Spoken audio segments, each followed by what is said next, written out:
Hi and good morning, and welcome to the First Citizens Asset Management Limited 6-Step to Financial Freedom program. I am Nadira Sipasad, the Senior Marketing Officer at First Citizens Asset Management Limited, and I will be your facilitator. The program is not designed to sell the products of First Citizens, but created to educate and inform the public of the need to take control of their own finances. First Citizens Asset Management Limited actually started its financial literacy drive in 2005 through hosting a series of seminars throughout Trinidad and Tobago, and the program has now grown to include personal meetings with corporations and clients, and now the newest edition, financial webinars.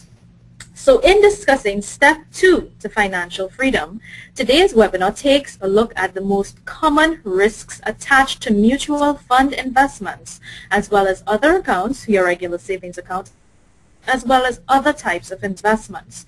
In our first session, which was Step 1, we discussed the importance and differences of savings and investments and the need for both.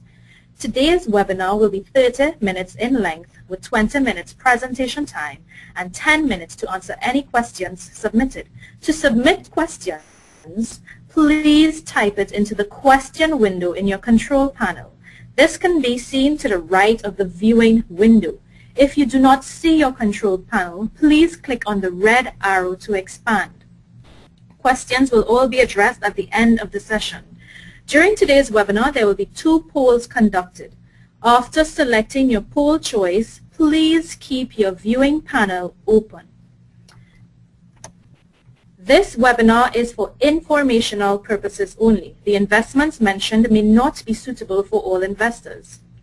Please be advised that all investments do involve some degree of risk. When making any decision, you need to take your own financial situation as well as your own risk tolerance into consideration. Before making any investment, you are advised to read a prospectus. Today's objectives. At the end of this webinar, you will have a better understanding of the prevalent risks attached to mutual fund investments. You will also understand the risks attached to your regular savings and deposit accounts. You will also be able to identify which risks are associated with which type of investment products, as well as other product types. Before we discuss the types of risk, let us first define risk. In finance, we view risk as a probability of loss of capital or gaining less than expected returns. I would like us to pay attention to that second part. Risk also refers to the probability that you may receive less than expected returns. Therefore, even if your capital is guaranteed in an investment, but there is no guarantee on your expected returns, you know that there is some level of risk attached to that product. So now that we understand what risk means, the first risk that we're going to look at is interest rate risk. In my past experiences with seminars and presentations and speaking to clients, I have found that more than 50% of the general public was of the belief that interest rate risk simply meant that the interest rates on investment products changes frequently. This is not so. Interest rate risk actually means the possibility of a reduction in the value of a security, especially a bond, resulting from a rise in interest rates. This risk can be reduced by diversifying the durations of fixed income investments that are held at a given time. And I'm going to give you a brief explanation. Right now, in our current economy, interest rates and your bank accounts are very low. You'll be very fortunate if you're receiving 0.5% on your regular savings account. Whereas, if you decide to buy into a bond, you may be getting a rate of 6%. So if you have a choice between a bank account at 0.5% or say a 10 or 15-year bond at 6%, that bond now becomes a more attractive investment. And so the demand for bonds will increase. Therefore, the price that you are willing to pay for a bond will increase. The par value, the value stated on the bond, may be $1 million, but because it's giving 6%, you might say, okay, I'm willing to pay more than that value. So then the bonds now become premium. You're willing to pay more than its stated coupon value for that bond. So there we see there's an inverse relationship between interest rates and the value of bonds.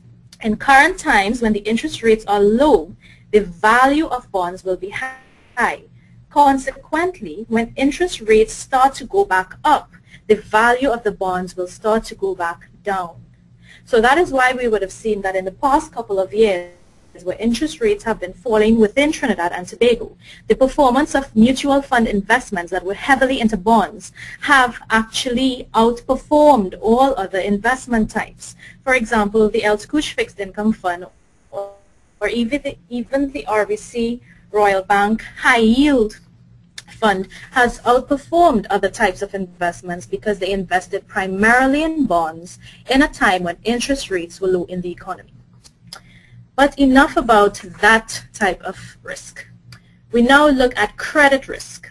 I am sure that many of you have visited financial institutions to seek credit facilities, and I ask you to recall that before extending that facility to you, the institution would have conducted what is known as a credit check. This credit check would have determined your ability to meet payments as well as the likeliness for you to default on payments. In the same manner, before we as investors subscribe to debt instruments, we need to look at the credit rating of the issuing government, agency, or corporation. Credit risk refers to the risk that an issuer of debt securities or a borrower may default on its obligations, or that the payment may not be made on a negotiable instrument, namely bonds. This type of risk is common with bond investing and refers to where a bond issuer defaults by failing to pay the principal and interest in a timely manner. A lot of us hear that there are investments that invest in bonds. Not many of us take the time to ask the financial institution what types of bonds, who issued these bonds that you all hold. It is now our responsibility to ask any financial institution, can you tell me what types of bonds? Because, as we said, there are credit ratings. It can be AAA bonds, it can be C bonds, grade C bonds, which are junk bonds, where it's likely that the issue of the bond will default on the payment. So you need to ask, when you see that there are heavy bond investments in a mutual fund, what types of bonds? Because a lot of us automatically associate bonds with a safe or fairly safe investment. However, if you think about the government of Trinidad and Tobago issuing a bond versus the government of Somalia or the government of Nigeria issuing a bond, clearly you would see that there would be two different ratings. The government of Trinidad and Tobago may be able to get full subscription asking for 6%, calling a 6% rate, whereas the government of Somalia or the government of Nigeria may need to issue a bond at a rate of 25% in order to attract investors. And for this reason, when you are making investments which has a portfolio of bonds involved, you need to ask who are the issuer of the bonds and what are the credit rating. The credit ratings you can find online for agencies, governments, as well as corporations. There's Standard and Poor's, and there's also Moody's. And now, guys, it is time for our first poll. And the question that I'm throwing out to you, when making investments at financial institutions, are you told what risks are attached to your investment? Please send yes or no, and I will advise you again to please keep your viewing panel open after responding to the poll.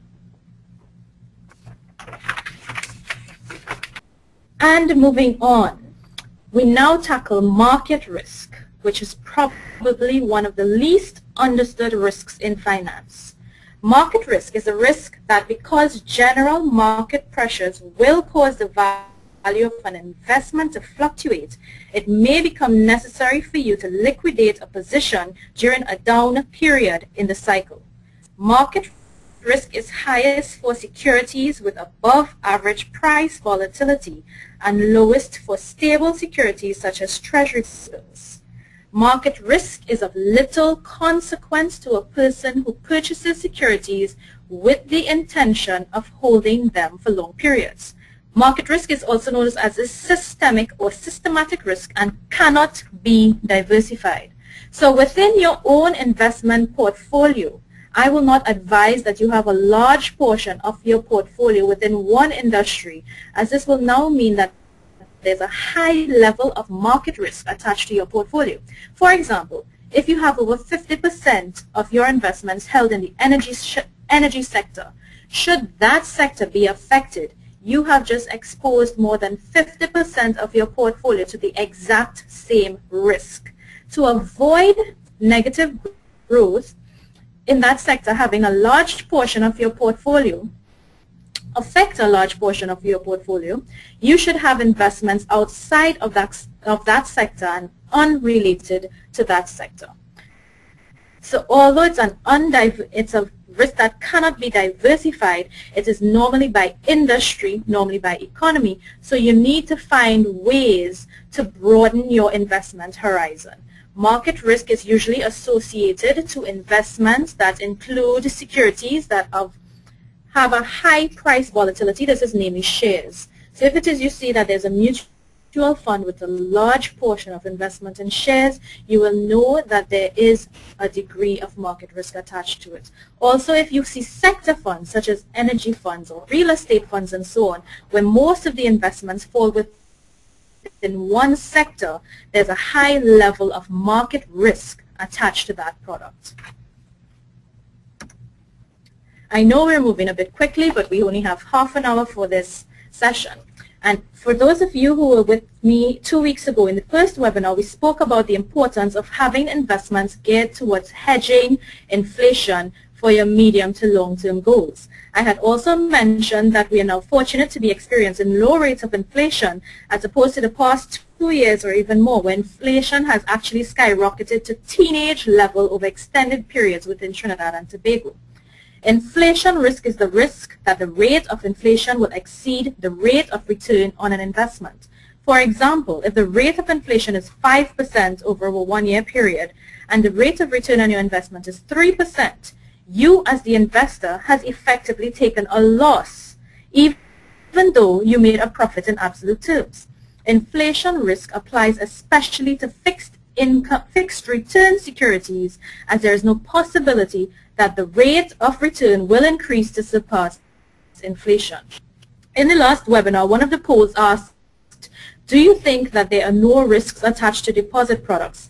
And a surprising amount of persons said yes. Inflation risk is actually the greatest risk attached to your regular savings account and other deposit products. As stated, this risk applies especially to fixed return securities as well. Therefore, mutual funds, the mutual funds which have the greatest exposure to inflation risk, would be short-term fixed income funds as well as money market funds, as the objectives of these funds do not include long-term growth, and the underlying assets of these funds are also not securities geared towards providing returns greater than inflation. The funds usually invest in short-term fixed income debt instruments. I would like you to think about this, because your deposit accounts, a lot of us have large sums of money resting in these deposit accounts, earning right now, as I said, you're fortunate if your savings account is paying you 0.5, 0.6, even 0.7%. Whereas the inflation for the last year and so on, if it is your savings had earned you as much as 1%, inflation would have eaten your real returns. Real returns refers to when you take taxes as well as inflation into consideration. In Trinidad and Tobago, if you are a resident of Trinidad and Tobago, you're fortunate that you do not have to pay any withholding taxes on your mutual fund investments. However, you do have to take inflation into consideration when you're doing any investment portfolio that is designed for medium to long-term needs. And the one that we focused on the most in our last webinar would have been retirement. Yes, we will also have a webinar geared towards retirement only, and we will discuss this further and how it is you can combat inflation risk. Liquidity risk. Many of us see liquidity simply as the ability to convert assets into cash, but liquidity also refers to the cost at which this can be done. Liquidity risk refers to the risk that an individual or firm will have difficulty selling an asset without incurring a loss. That is, there may be a lack of interest in the market for a particular asset, forcing the owner to sell it for less than its actual value. So liquidity risk may be quantified as the difference between an asset's value and the price at which it can likely be sold. We also need to look at the time in which it can be sold. For example, if you hold a house and it is you need access to cash and you now want to sell this house, if it is you need to sell it immediately and you need access to cash within a few days, although the house may be worth 1.5 million, in order to get it sold within that period of time, you may actually have to ask for less. You may have to ask for 1.2 million or even settle to the offer that comes closest to it simply because you need the access to cash. This risk is not limited only to investment products. I am sure that many of you do not associate this risk to your deposit products, but I would ask you to think about your certificate of deposit product. Yes, you can break a fixed deposit, which we commonly call it in Trinidad and Tobago, should you need your funds, but this comes at a cost. I know you would say you are not required to pay a fee, but dependent on the length at which you held this fixed deposit, you may receive less than expected returns. So if it is you had a 1-year fixed deposit that was paying 2.5% and you go after a couple months saying, I need to break this fixed deposit because I need access to the cash, you do not get paid 2.5% prorated for the period that you held it. You now get that prorated rate, you get prorated returns for the period you held it at the current savings account rate of interest. So you did not pay a fee in order to break your fixed deposit, but you do receive less than expected returns. So that is how there's liquidity risk attached even to some deposit products. And now guys, it is time for our second and final poll of the session. Do you believe that obtaining this information through webinars is beneficial to you as an investor? Please send yes or no, and again I ask that you please keep your viewing panel open after selecting your poll choice.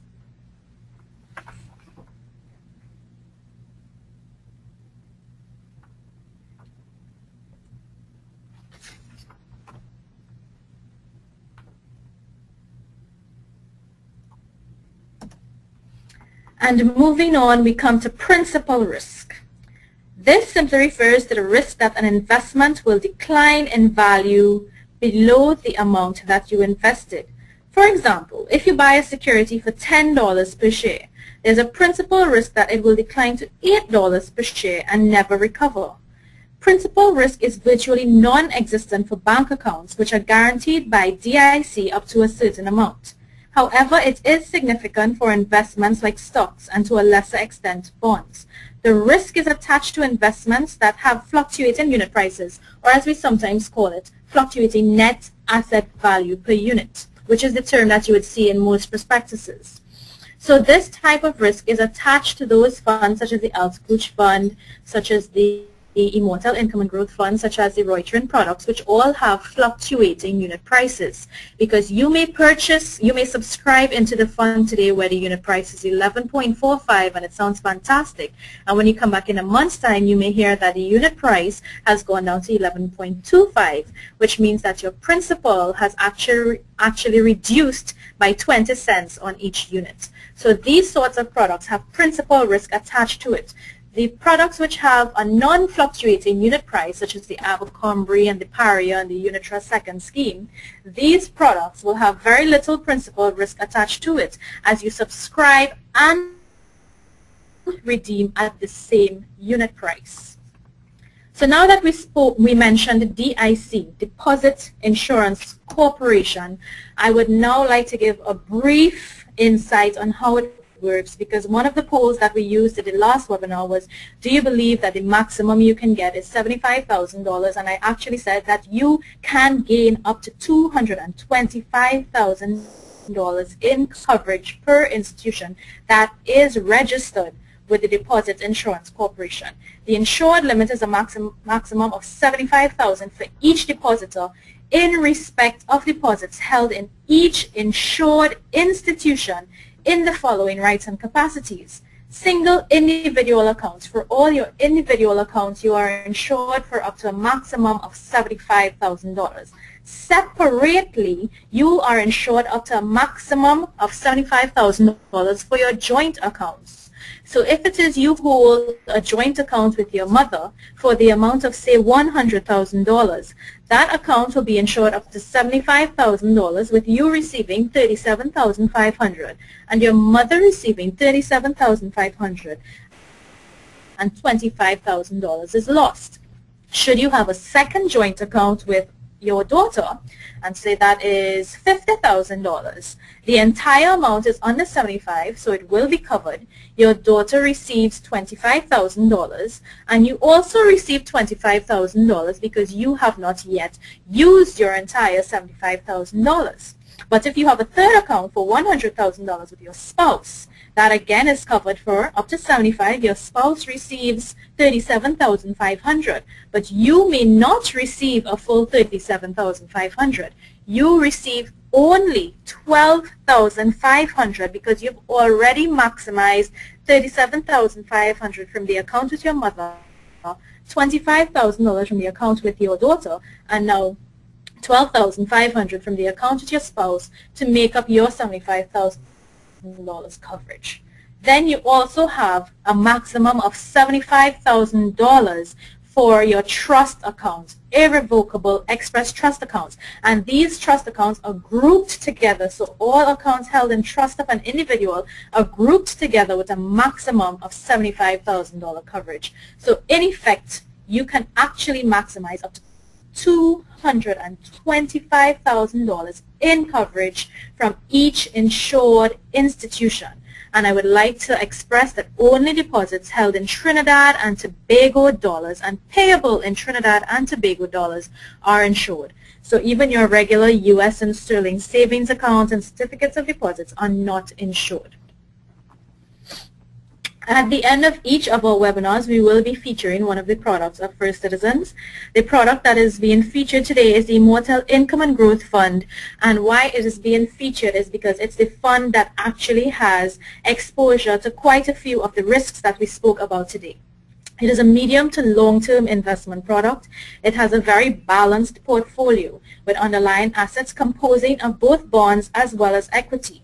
So you'd see that it's not more skewed towards bonds or more skewed towards equities. It actually carries a fairly balanced portfolio that gives you exposure to both markets. So we have found that even though there were times when the equities were not performing, the bond component of the fund was able to perform. And as such, the one-year return as of July 31st, 2011 has been 7.17%. The Immortal Income and Growth Fund has actually been one of the best performing income and growth funds within the commercial banks in Trinidad and Tobago. Redemption charges apply only within the first 2 years. It is a medium to long-term investment, and as such, we do have redemption charges within the first year. It is 2.5% in the first year, 1.5% in the second year. This product is actually a very good product to include in your retirement portfolio or in a portfolio that's geared towards any medium or long-term investment plan, such as the education of your kids, purchase of a vacation home in later years, anything that takes you to 10, 15 years and so on. This would be a product that's very good because it gives you, as you can see from the return, it gives you that hedge against inflation. And now I would like to open up to any questions that you may have.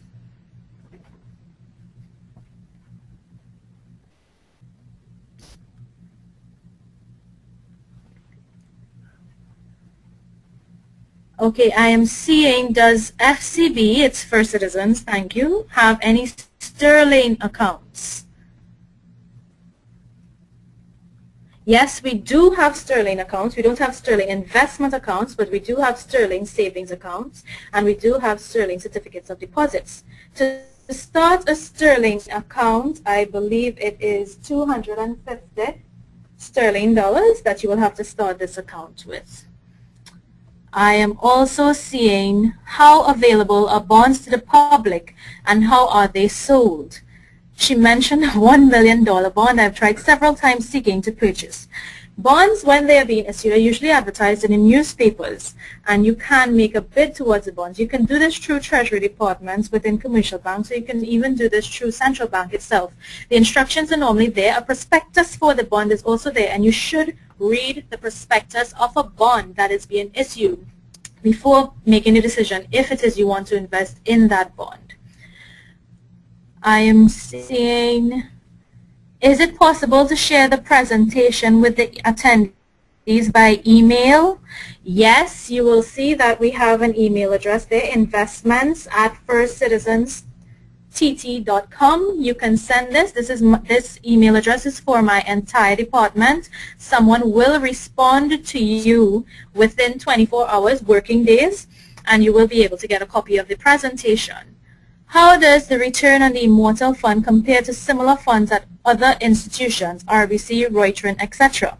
The RBC Reuteren funds, actually, they have two funds that are fixed income funds, and they also have one that is very similar to a bond fund.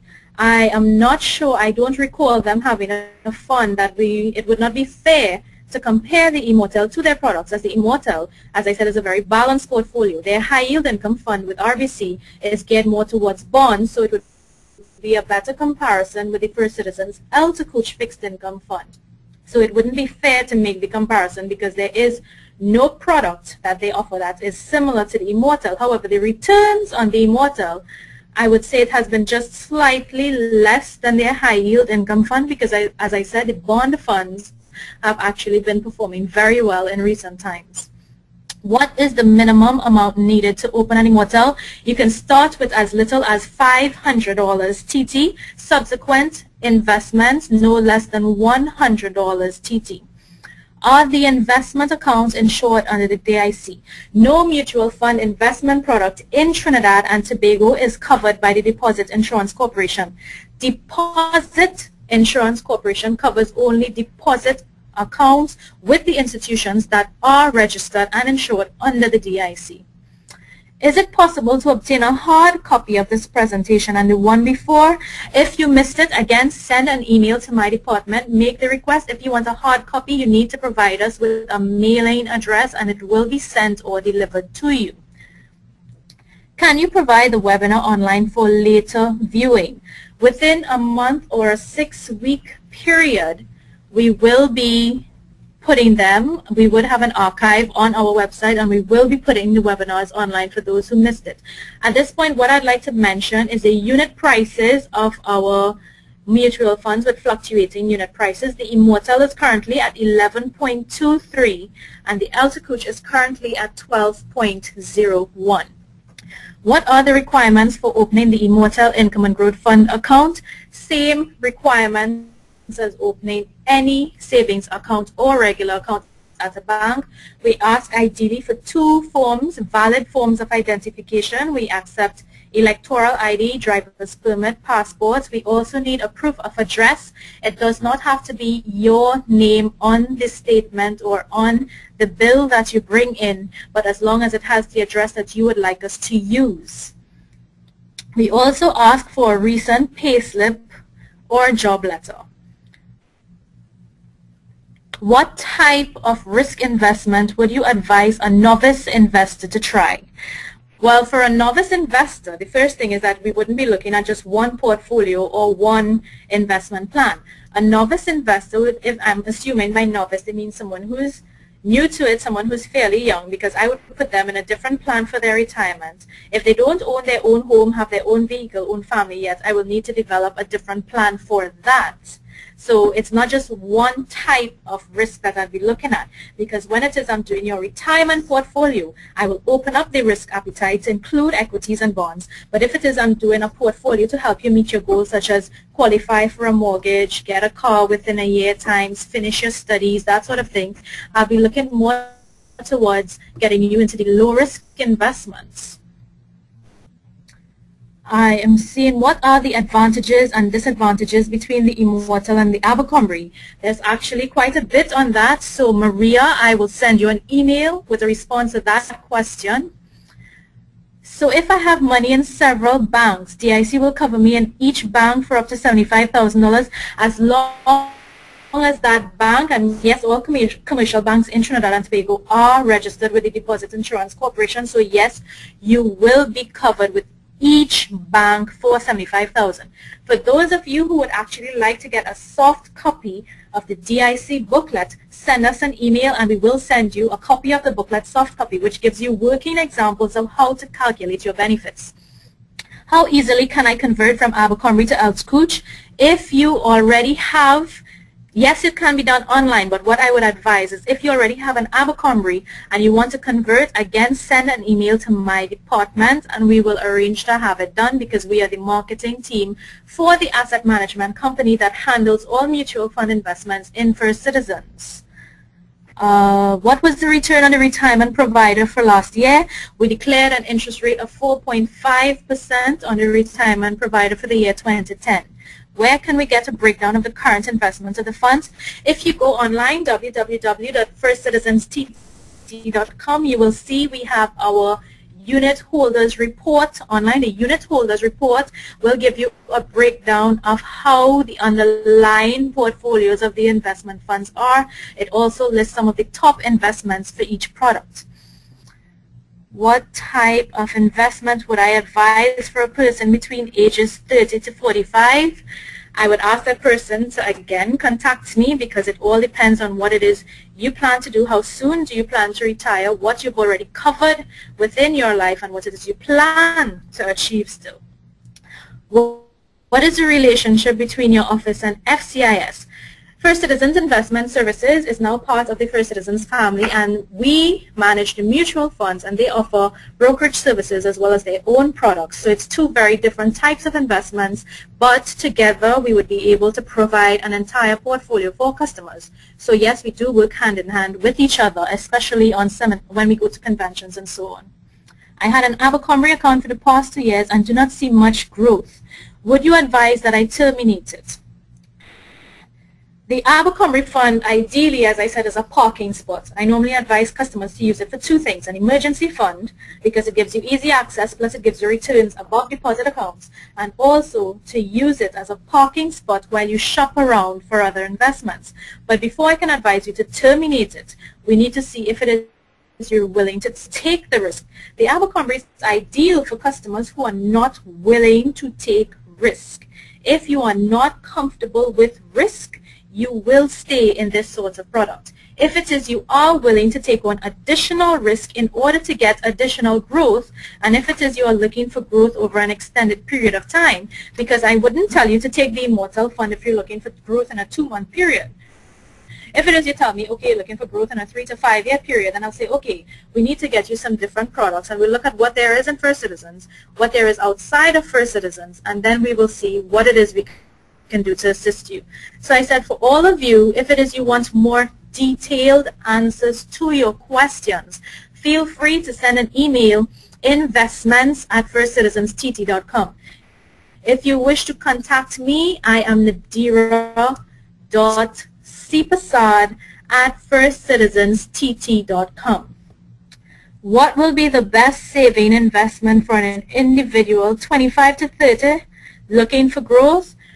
I particularly prefer the Immortal Income and Growth Fund over the bond funds, because as I said, the bond funds are performing very well right now because interest rates are low in the economy.